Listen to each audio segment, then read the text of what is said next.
क्या जातीय गोलबंदी की राजनीति से बाहर निकलने को कुलबुला रहा है बिहार? ये संकेत दे रही है रुपौली विधानसभा उपचुनाव का परिणाम। नमस्कार, न्यूज फॉर नेशन देख रहे हैं आप और मैं हूं आपके साथ साक्षी झा। आपको लोकसभा चुनाव का परिणाम याद होगा जब पूर्णिया लोकसभा सीट पर ना ही जेडीयू के उम्मीदवार ने अपनी जीत हासिल की, ना ही आरजेडी के उम्मीदवार वहां से परचम लहराए, बल्कि वहां से निर्दलीय उम्मीदवार पप्पू यादव जीत कर आए।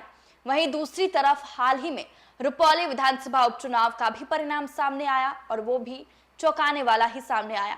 वहां पर भी ना जेडीयू ने अपनी बाजी मारी, ना ही आरजेडी के उम्मीदवार जीत पाए, बस से निर्दलीय उम्मीदवार शंकर सिंह ने बाजी मार ली।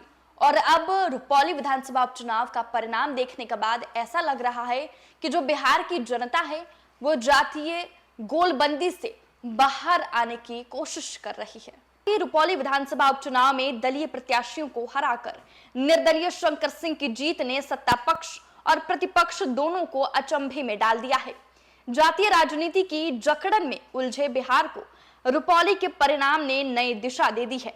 इसे सीधे और सपाट शब्दों में कहे तो रुपौली ने सियासत के तमाम धुरंधरों को अपनी रणनीति पर पुनर्विचार करने को बाध्य कर दिया है। अति पिछड़ी जाति बहुल क्षेत्र होने के बावजूद और संवर्ण का जीतना जाति की राजनीति करने वालों के लिए चिंता का विषय तो है ही।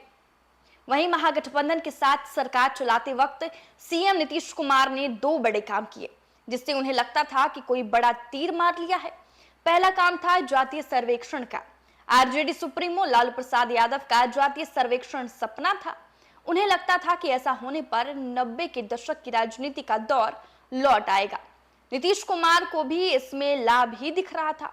उन्होंने 500 करोड़ से अधिक खर्च कर जातीय सर्वेक्षण कराया, बल्कि इसे जस्टिफाई करने के लिए सर्वेक्षण से निकले आंकड़ों के आधार पर आरक्षण की सीमा भी 50 से बढ़ाकर 65% कर दी।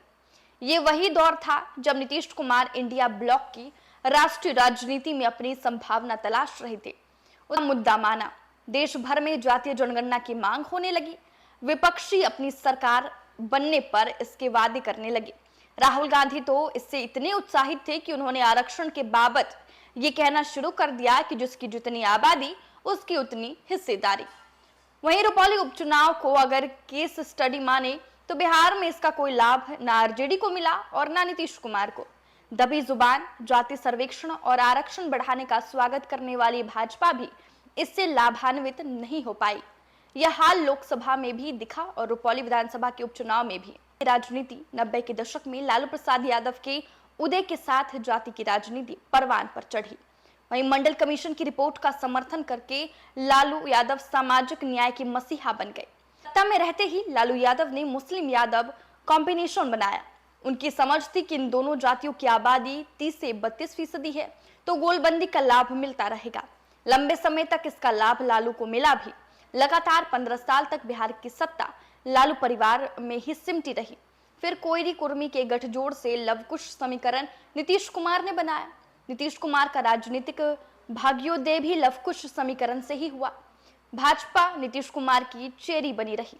2020 के विधानसभा चुनाव को छोड़ दें तो 2005 से ही भाजपा नीतीश कुमार की पिछलग्गू ही साबित हुई।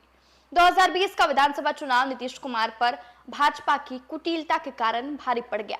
वहीं भाजपा के उकसावे पर लोजपा के तत्कालीन कार्यकारी अध्यक्ष चिराग पासवान ने 125 से अधिक सीटों पर अपने उम्मीदवार उतार दिए। इनमें वैसे उम्मीदवारों की संख्या 2500 से अधिक थी, जिसकी वजह से नीतीश कुमार के उम्मीदवारों को हार का सामना करना पड़ा। वहीं भाजपा की ही ये कुटिल चाल थी। ऐसा तब जब जेडीयू के तमाम नेता लगातार दो ऐसे चुनावी परिणाम बिहार में हाल के दिनों में आए जहां जाति बंधन से अलग हटकर लोगों ने वोट दिया। कि पूर्णिया और रुपौली के नतीजों से ये साफ हो गया है कि बिहार जाति की राजनीति से बाहर निकल रहा है। उम्मीदवार का चेहरा और उसका काम अब वोटर के लिए अधिक महत्वपूर्ण हो गया है। वोटर अब जातीय समीकरणों से बाहर निकलकर अपने भले बुरे के बारे में सोच रहा है। वहीं शंकर सिंह लोजपा के टिकट पर पहली बार 2005 में रुपौली से विधायक बने थे। उसके बाद बीमा भारती ने इस सीट पर कब्जा कर लिया और 3 बार से वो रुपौली से लगातार विधायक बनती रही। विधायक न रहते हुए भी शंकर सिंह ने जनता के हित अपने काम जारी रखे। संबंधों संपर्कों को मिटने नहीं दिया। क्षेत्र की समस्याओं को लेकर आवाज बुलंद करते रहे।